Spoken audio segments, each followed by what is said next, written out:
Welcome to the first ever episode of the Godless Nation Podcast. Now, this show starts under pretty strange circumstances. Clearly, I am an atheist, hence the title of this channel, Godless Nation. I pride myself on being a skeptic, right?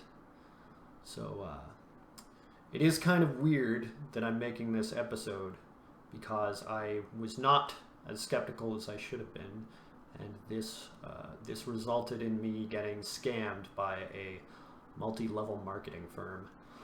Now, if you're unfamiliar with MLM, basically it's kind of structured the same as a pyramid scheme, except they actually have a product to sell.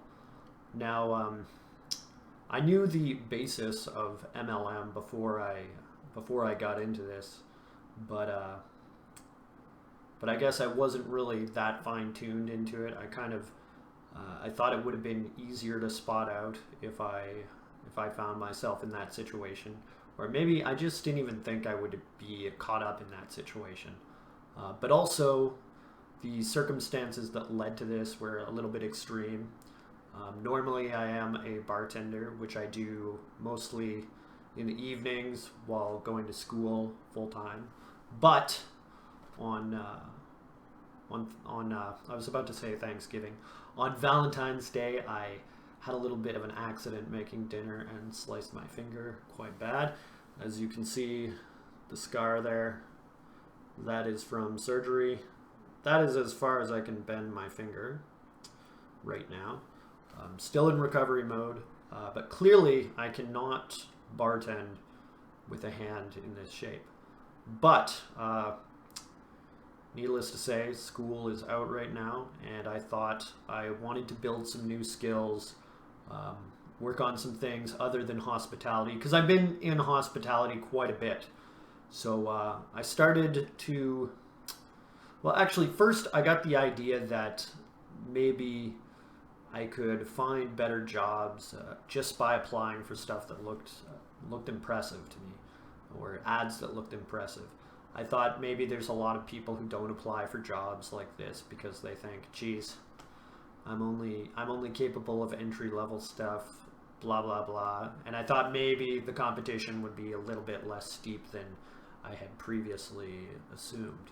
So what I ended up doing was applying for marketing jobs. I searched a whole bunch of marketing jobs. At the time, I did not know the difference between indirect marketing, which is advertising, social media marketing, that kind of thing, and direct marketing, which is sales. So I got 5 emails back, emails/calls, depending on the firm. I got 5 responses from various marketing firms. I can bend that pretty well right now. Not really. I got 5 responses from marketing firms. I'm not going to name them. I'm not going to name the one that hired me either, just because I'm not sure about non-disclosure agreements and shit like that. But and for the other ones, I'm not going to name them because I wasn't involved in them, although I did interview with all of them. But yeah, they set up interviews within either the next 24 hours or the next 48 hours. And the only reason it was within the next 48 hours is because I filled up my first interview day with so many different marketing jobs. So I ended up going to the first one here in Vancouver. I am a Vancouverite, a Canadian. I ended up going to the first one, and it seemed all good. The guy was very personable. I mentioned that I worked in the oil rigs before, and it gave me kind of a sense of hard work that I didn't have any idea about before working in hard labor. Yeah, basically the idea that you can't just wake up and have a 12-hour day mentality. But I guess he dug into that and kind of impressed me the way he was responding, kind of trying to make connections based on that kind of thing. but no red flags kind of popped up in my mind at that time. Now I know that what he was doing was he was employing coercive techniques. For the second interview, that one was also here in Vancouver. I went to that one and it was not nearly as coercive at all. It was pretty laid back. The guy, he kind of gave me the vibe that he was really busy and, you know, this was kind of inconvenient for him and blah, blah, blah. So then the third place, this is the one I ended up taking. This one was in New Westminster. I was very impressed by the office. They had a very cool underground brick motif going on. And then the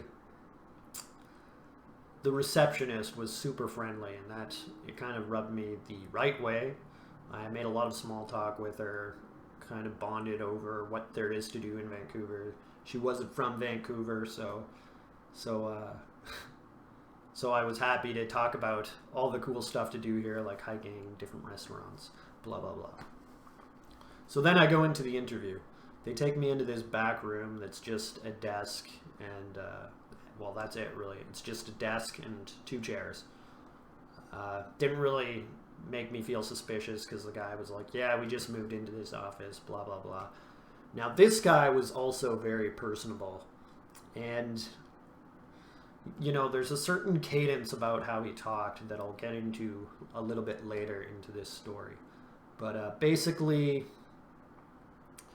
he started to ask me a whole bunch of open-ended questions, and then no matter what I would answer with, he would seem very interested.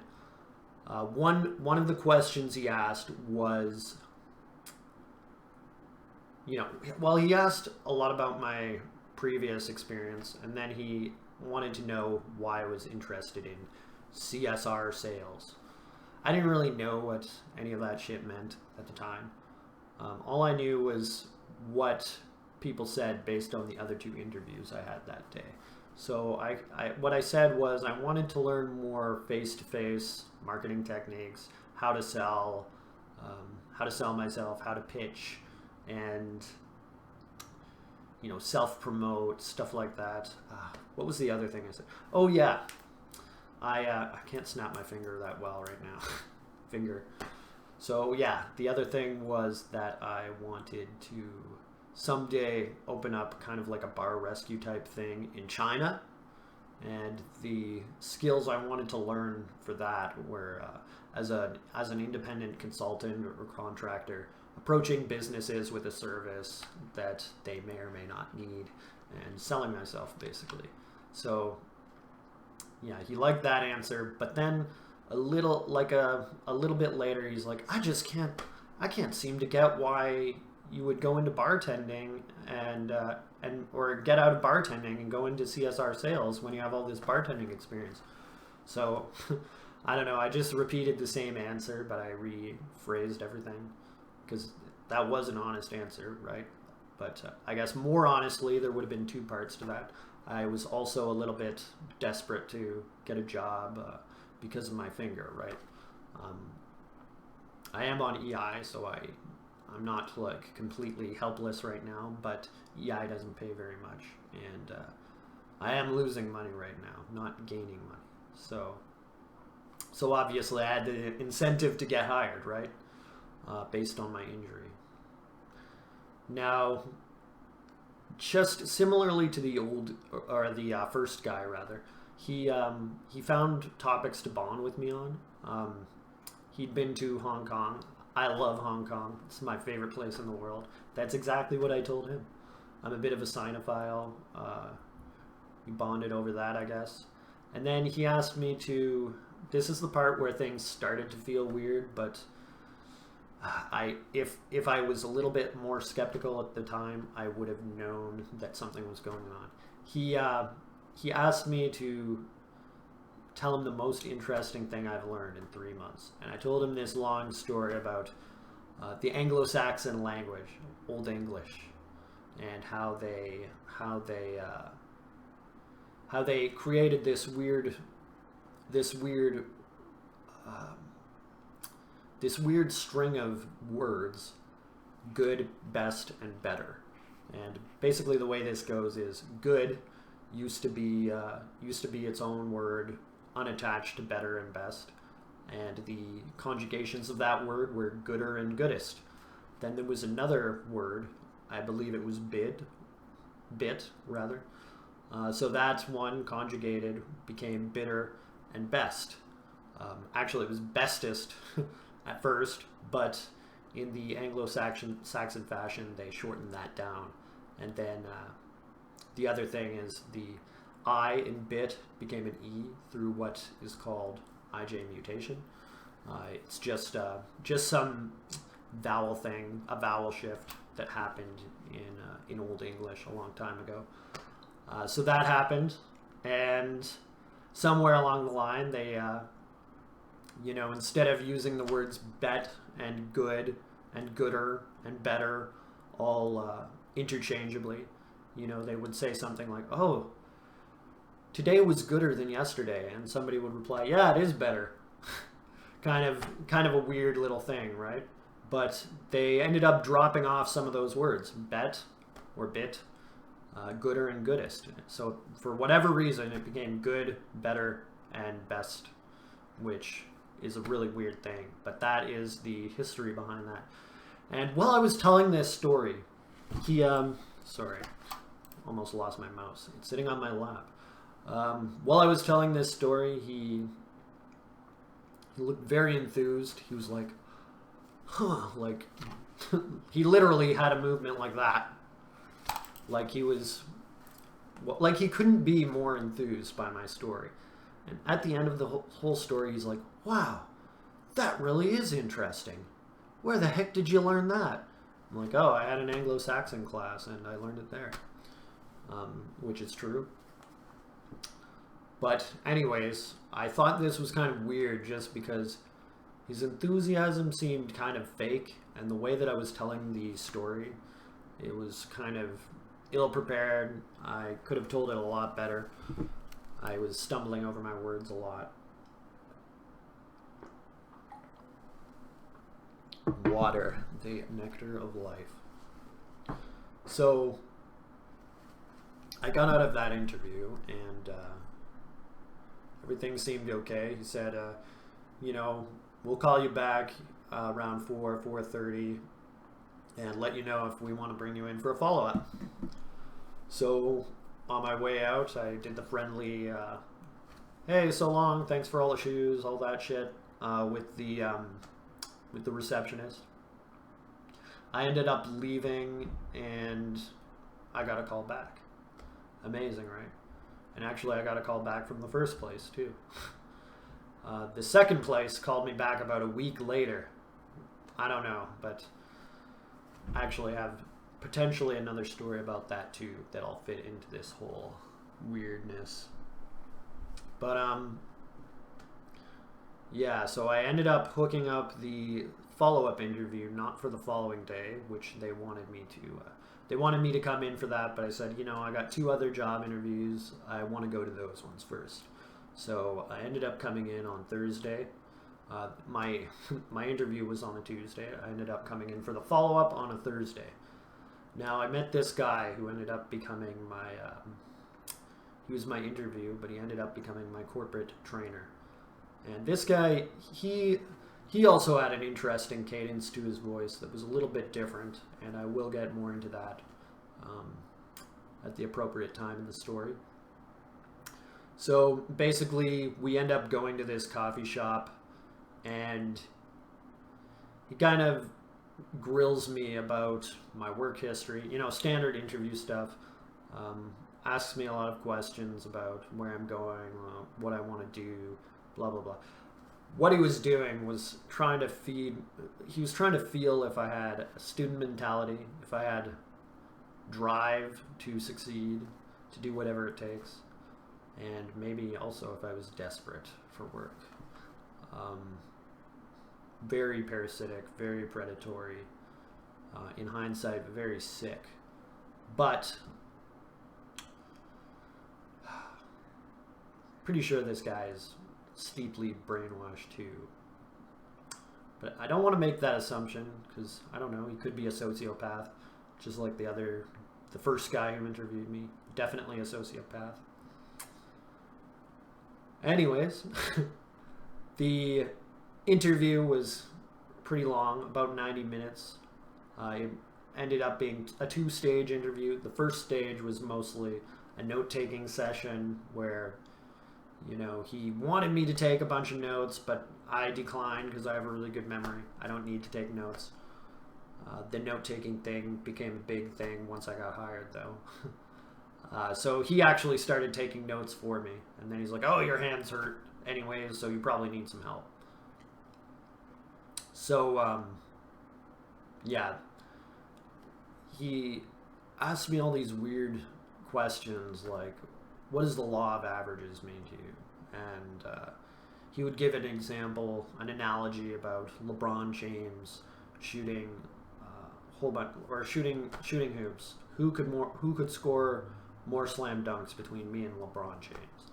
And I said LeBron James. And he's like, yeah, but now what if I said I had 100 chances and he had 10? Well, that changes everything, right? Not necessarily, though, because who knows if that guy can slam dunk? Probably not. But anyways, that was the first stage of the interview. And then they gave me a little bit of a questionnaire to fill out, and it referred back to questions that were asked in the interview. I answered them all and did my thing. I filled it out, and then he brought me in for the follow-up. And in the follow-up, he asked me, basically the biggest thing was, why should I hire you over anyone else? And I started to go into my self-promotion spiel, right? I find that who I am today, I'm the sum of a very interesting line of experiences, life experiences. I've had a very interesting life, I think, and I don't think a lot of people can relate to that. I don't think a lot of people have been through as much shit as me, in Canada at least. I know I can't quantify this because whenever I try to, something in the back of my head is always like, oh, there's way more people who have way more life experience than you do. But yeah, he seemed enthused by that answer. He liked it, and then they said they would call me back. Same deal. So they ended up calling me back, and they said they wanted me to start training as soon as possible. I said I could come in for orientation on Friday, and is that how it went? Yeah, I think so. Yeah, I can come in for orientation on Friday and then start working on Monday. So that's what I did. Came in for the orientation, very simple thing. Filling out paperwork, blah, blah, blah. That's where I did the non-disclosure agreement, I guess. I think there was a non-disclosure agreement. Don't quote me on that because there was a ton of paperwork. Not really sure exactly what I filled out. There was a lot of shit, basically. And then I came in on Monday. Actually, I met a few people in the office first. They were all really friendly, really nice, very enthusiastic, personable. A lot of young guys there. So I came in on Monday, and that's basically where the brainwashing campaign started. The training consists of two things.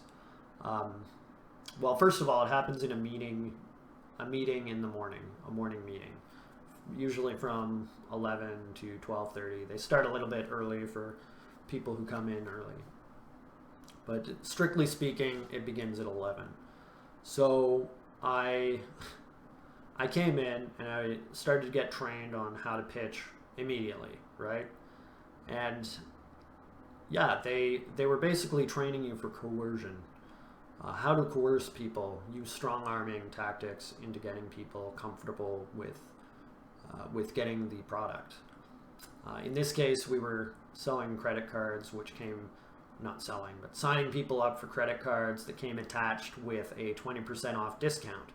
Now, it was actually pretty easy to sign people up because the discount does not require that they activate the card. They can just fill out the paperwork and have the card sent for them. And what happens is they would have a one-time use card that gets them 20% off. So, just getting past the doubtful moment where they're like, oh no, I got too many credit cards, blah, blah. That was the hardest part, right?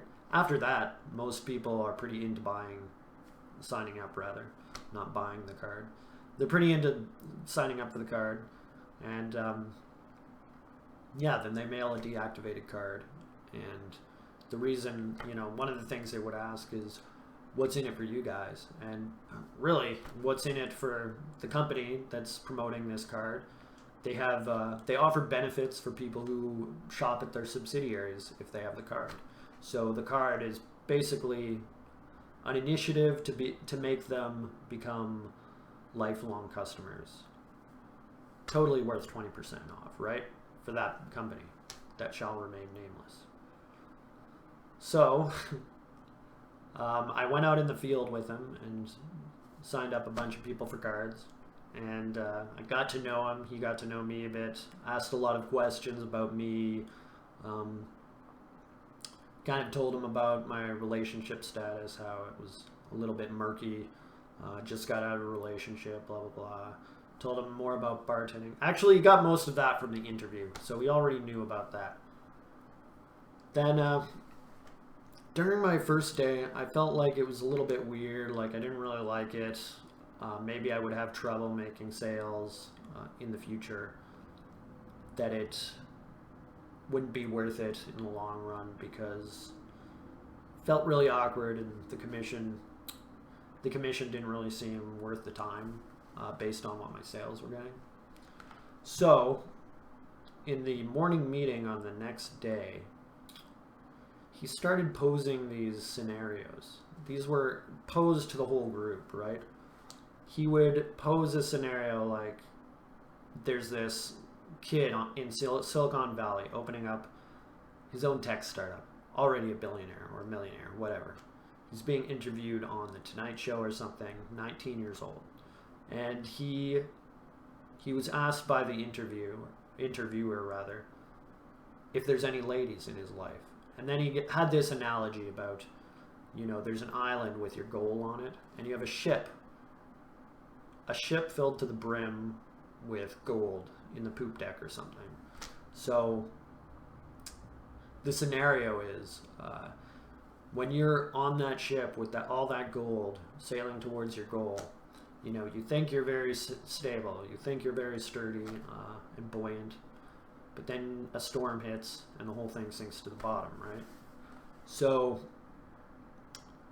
the scenario, the point of posing this was that you can think that you're safe on a boat with all the things that you want. This is an analogy, by the way. That's probably obvious. You may think you're safe on that boat with all your gold, all these things that you value, but then a storm hits and you realize you're not as safe as you think you are. And then, you're in a disastrous situation that impedes you from achieving that goal.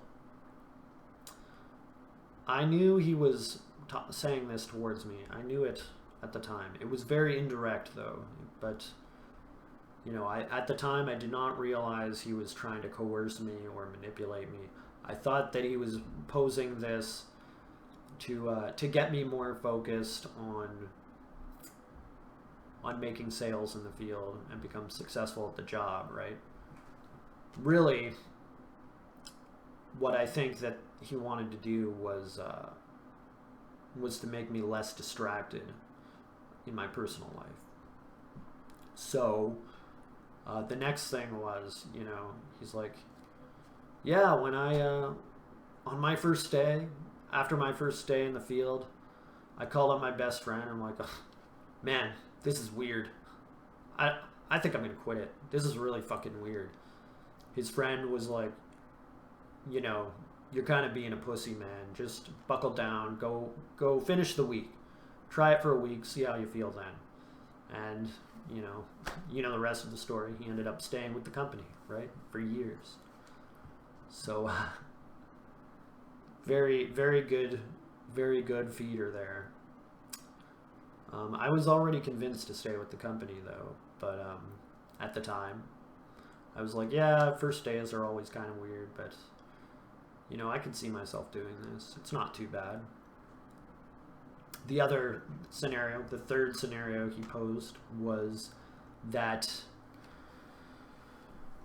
if you didn't want to make something of yourself, if you didn't have the drive, if you did not possess that oomph, that pizzazz to succeed, that drive to succeed, you could just do something like, take a job as a bartender. Again, I knew that he was speaking indirectly to me. He wasn't looking at me, but I was the bartender on the team, right? So again, I did not really realize at the time that this was a coercive tactic rather. I thought he was trying to encourage me again, even though I knew he was talking to me. Okay, so then that was the beginning of the morning meeting on day 2. Then we went into another training session where I learned more coercion.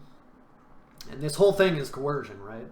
They bring you into the door with coercion. They get you to take the job through coercion.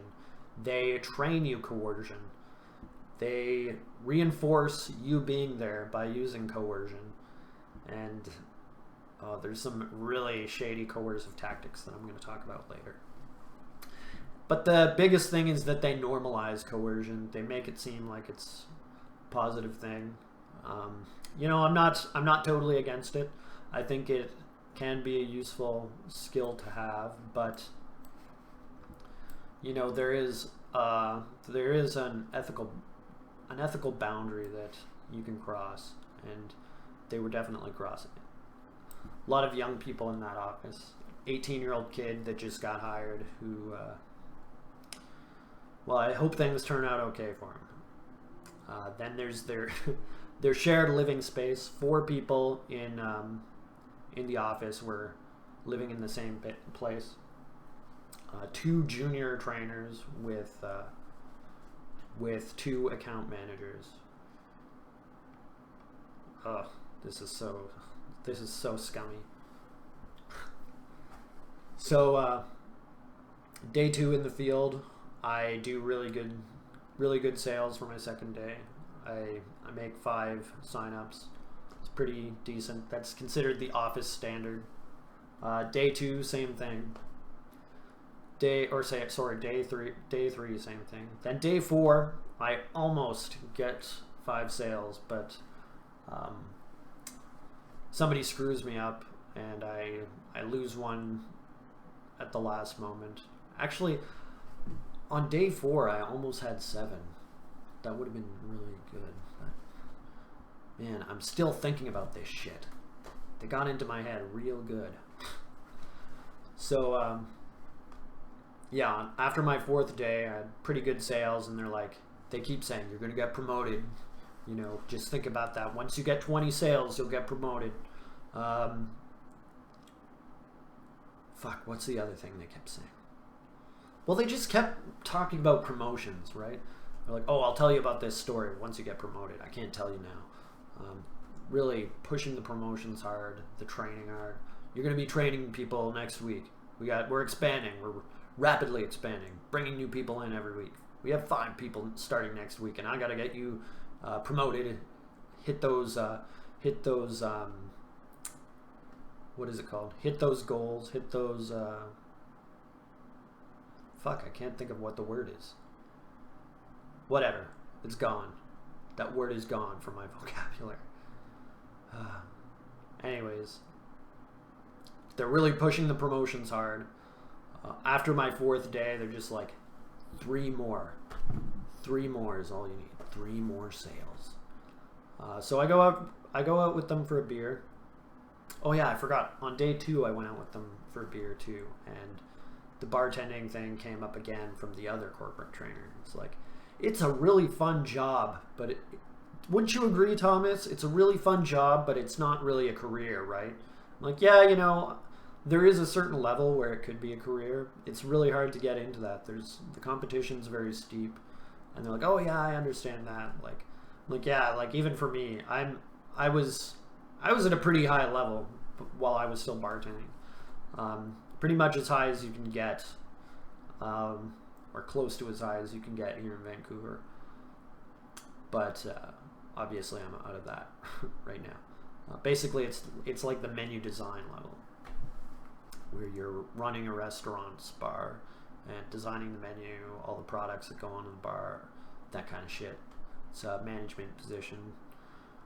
Not much higher than that you can go, but there are higher places, mostly in the hotel realm, and in some of these mixology bars, the money's really good in those too. But I digress.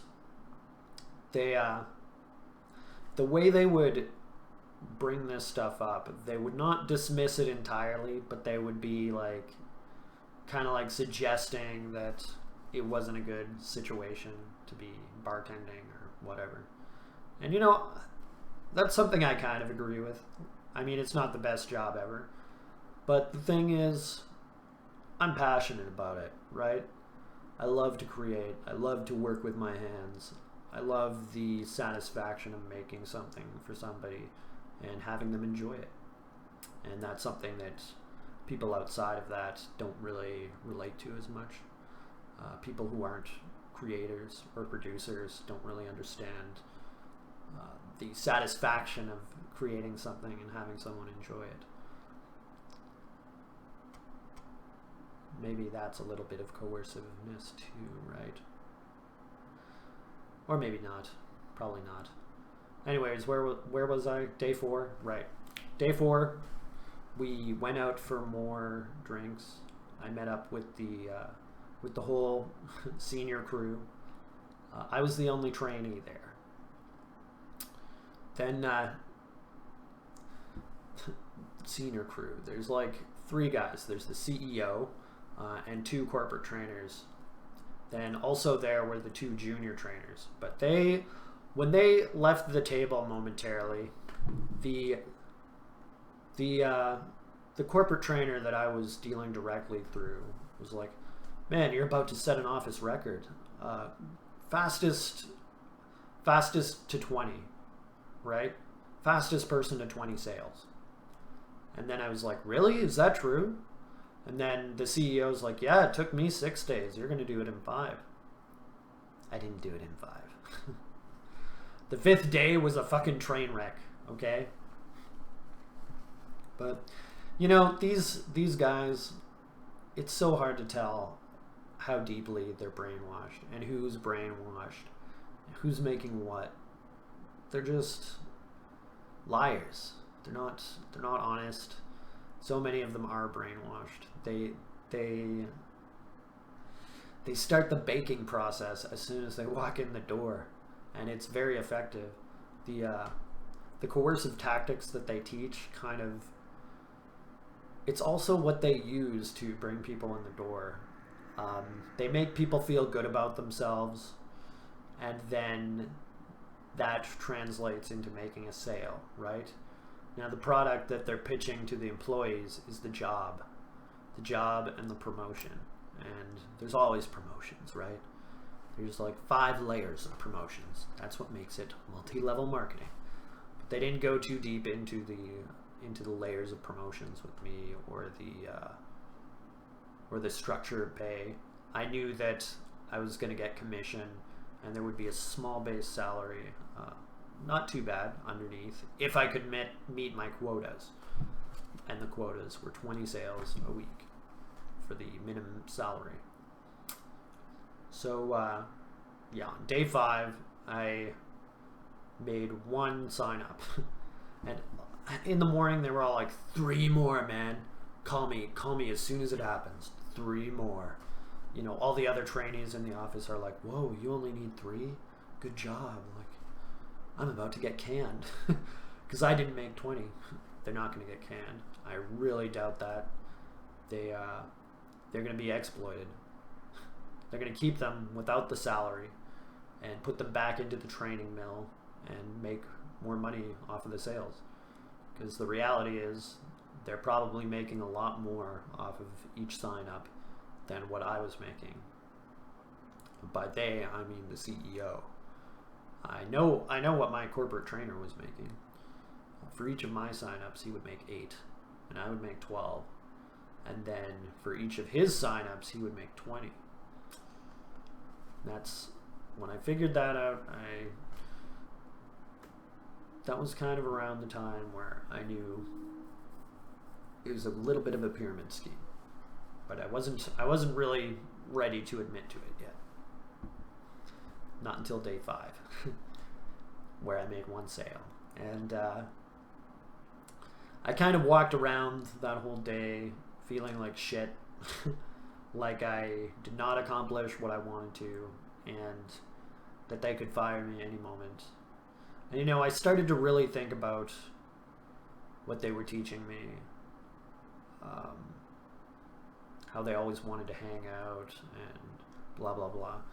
So when I got off my shift that day, I sat in my car for a while. I ate dinner, which I bought it earlier and stored it in the trunk in my car.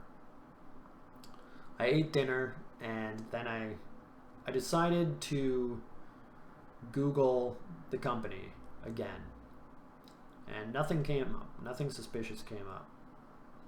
Then I tried to Google the company again with scam next to it, and things started to pop up. It was not very pleasant. I learned the truth very rapidly, and then I also Googled the name of the CEO with scam and found out that a lot of people have been hurt by this guy. He's not a good guy. Pretty sure he is a sociopath. And then there's the way that they talk, the people, the senior team members. So this CEO, he would talk in this really nonchalant way, like, wow, like just really airheaded sounding, like super friendly, and very always smiling, his eyes wide. He's a really personable guy. The kind of guy that you would like to have as a friend. Then my direct trainer, the way he talked, very deep voice, always focused vision, lots of hand movements and nodding. Then the third guy, he kind of had that like happy-go-lucky frat boy kind of feel, pleasant, all really pleasant guys to be around. Made you feel good. But after I read those scam articles, I realized that I never heard them say anything negative, or that I had to do something a certain way, or never heard the word no. Always encouragement, always positive things. Now, I drove back to the office, and I just parked outside for a while. I knew that they were gonna call me and want to hang out. So my direct supervisor, the guy with the deep voice, he's like, okay, man, we got to do your break even. We got to do this thing. He told me about it a couple days earlier. It's like, yeah, let's meet up and have a beer. Okay, we'll do your break even. So he tells me where he is, and I don't go right away because I'm like fucking Googling shit like I'm just Googling shit really rapidly. I'm going crazy, basically. Then he calls me and he's like, hey, downstairs, man. So I go. I go a little bit late. I show up late, and I make up an excuse. I'm like, oh yeah, sorry, I had to get the top up on my car. Took a little bit of time. So we go to a place to drink a beer, and I'm feeling like a fucking ghost, right? I'm not very happy, but I'm trying to hide it. I'm sure he could sense that I felt a little bit weird, but I wrote it off. I tried to write it off with my bad sales that day, and on the way to the bar, he was like, "Okay, there's two ways we can go about this. We can either, pump it hard on the weekend, or he's about to say the next thing." And then I cut him off, and I say, I think what I want to do is take a day off to recuperate, and then I do see the value of these kind of bad days, and I do want to try it again on Sunday. I knew it was going to be a hard day on Sunday, just because the way that we were selling on Sunday was a little bit different, a little bit more challenging. So I said, yeah, I'd like to give it another go, but take a day's rest, So we go to the bar, we sit down, and he's like, "Okay, this is your break even." And I knew about this beforehand. I didn't really think about it too in depth until he showed it to me right in my face. So he grabs a bar napkin and he writes a whole bunch of lines and shows me this spreadsheet that he downloaded off the internet. And he's like, "Just go through here and you can name off your variable costs to me and your fixed costs." So that's like, cost of living, shit like that. So we go through it. We figure out what my monthly expenses are. And then he says, "This is what you need to make just to break even." And the next thing is like, yeah, you can, part of being successful and making money, making good earnings is learning where to cut back, where to draw the line, where to cut costs, which I agree with. That is very true. But as he's looking at my thing, he's like, "Well, you live kind of cheap already, but if anything, your rent can probably come down. You live for $725 a month, which is actually pretty cheap for Vancouver. You live for $725 a month. I live for $400 a month, living with the guys. Now, we're gonna have a spot open up soon because so and so he's gonna move in with the CEO. We think he can benefit from being a little bit closer to him for a little while. So we're gonna have a spot opening up if that's something that you want to do." And then he quickly moved on because he could probably see that I wasn't taking the bait. I wasn't very receptive to the idea of living with 3 other guys in a shared space who I work with. And the other thing is like, "What are you doing tomorrow?" That's what he asked. I'm like, I got nothing planned. It's like, "Okay, we're going to spend the whole day together tomorrow. I got some meetings, and then blah, blah, blah, we can meet up, and we're just going to hang out and chill it hard." I'm like, I kind of just want to stay at home and take it easy, kind of rest, let my brain melt. It's like, okay, that sounds good. Just relax, play some video games, blah, blah, blah. Now, the whole time he's going through this thing, this break-even thing, and when he gets to the line about living in a shared space, I know instantly, I felt sick. I felt sick to my stomach. They're trying to get me comfortable to the idea of earning less money by telling me where I can cut costs. And then what they also want to do is,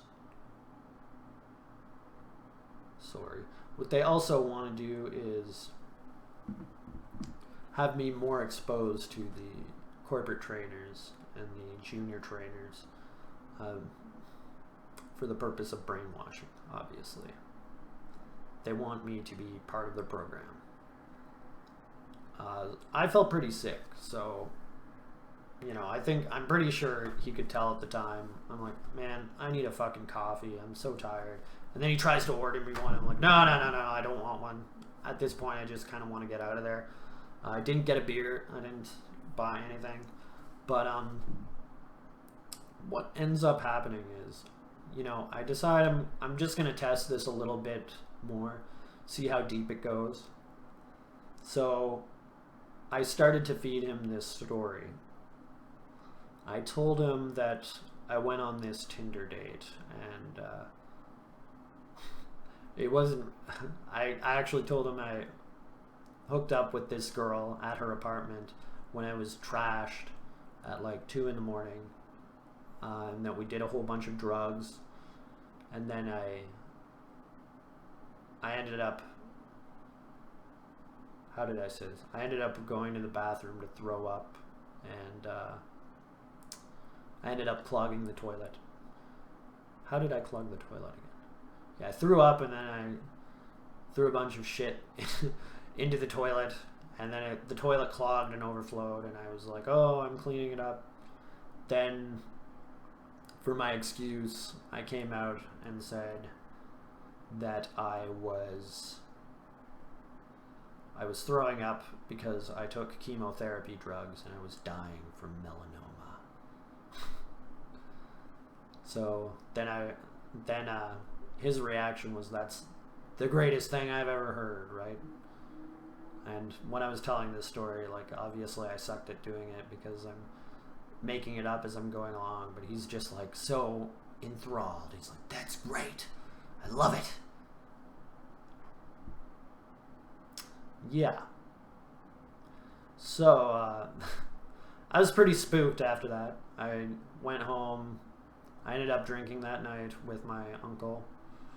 And I was just like a ghost when I was at my uncle's place. I was not talking much to people. I was pretty tripped out. I was tripping balls, needless to say. On Saturday, I spent most of the day researching the company. I did apply for a few new jobs. Then I was debating whether to go in the next day or not. And then in part of my research process, I found that some people had not been paid by this CEO. So I decided, I don't know what's going on, so I'm not going to work tomorrow. I was debating it just because I'm not working right now, and it is money. But if I don't know when or if I'm going to get paid, why bother, right? So, so I left my car at home today, which is the day after I did all this research. Left my car at home, got on the bus, and around 11 o'clock, I was a little bit late, around 11 o'clock, he texted me and he's like, morning, my man. And then I texted him back. I'm like, hey, I'm almost there. He doesn't respond yet. I'm like, hey, I'm at the office. The door's locked. And he doesn't respond right away. So then I post this article about somebody who, I posted into our text message thing about somebody who's been ripped off by the CEO. And then he responds, oh, I was hoping to meet you out in the field today. I'm like, man, I know what's going on. I left my office stuff outside the door because it's locked. I'm not interested in fake friends, shared living, and comfort tactics to make me feel good about being exploited. That's not what I'm looking for.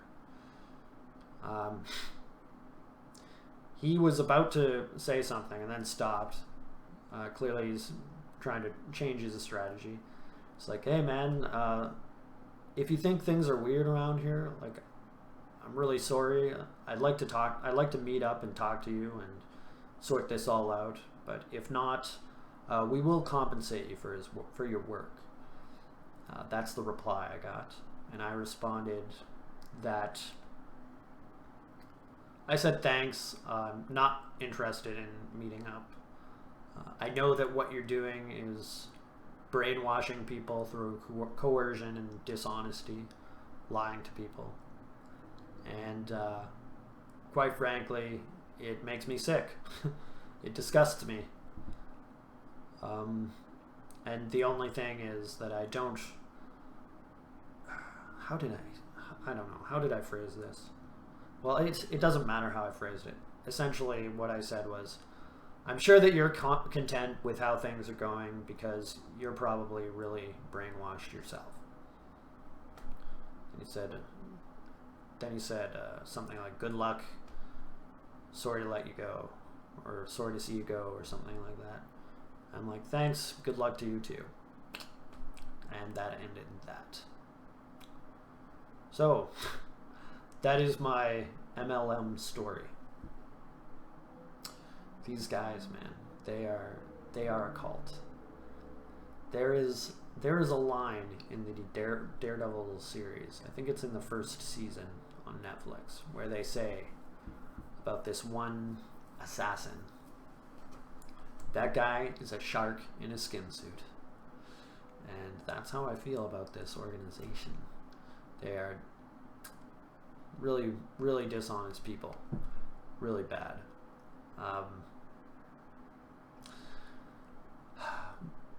I know what cults look like.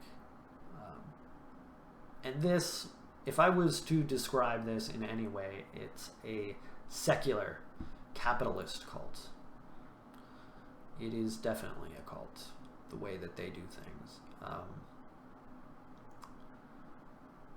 These 4 guys living in the same living space. 2 of them, I don't think they're any older than 21. That's pretty heinous and predatory.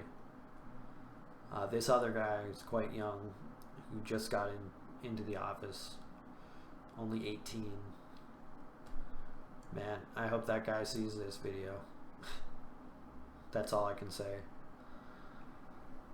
And then other people who are in the program, I hope that they're wise enough to see what's going on.